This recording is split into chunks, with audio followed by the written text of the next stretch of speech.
నీకు నిజమైన మిత్రులు ఎవరు? నిజమైన మిత్రులు అని అనుకున్నప్పుడు బాధలు పడేటువంటి వారు, దుఃఖంలో ఉన్నటువంటి వారు, నిరాశ లోపల ఏ విధమైనటువంటి ఆధారము లేనటువంటి నిరాధారంలో ఉండేటువంటి వారు అని చెప్పాలి. ఇలాంటి వారే మనకు నిజమైనటువంటి మిత్రులుగా మనము భావించి వారికి తగినటువంటి యొక్క సహాయం మనం అందించడానికి పూనుకోవటంలో అతి శ్రద్ధను వహించాలి. చాలామంది ధనమున్న వారితో మనం ఫ్రెండ్‌షిప్ చేసుకోవటం వలన చాలా లాభం కలుగుతుంది అని చెబుతారు. అందువలన మనకు వచ్చేటువంటి పెద్ద ఇది కాదు.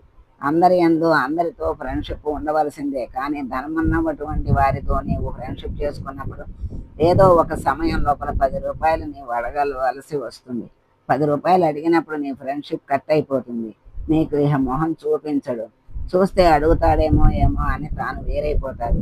కనుక ఎవరితోనైనా కూడాను మనము మిత్రులు కావాల్సిందే. కానీ నిజమైన మిత్రులు ఎవరంటే నీ సేవను అందుకోవటానికి ఎవరు పూనుకుంటారో వారే నీ మిత్రులుగా భావించుకోవాలి.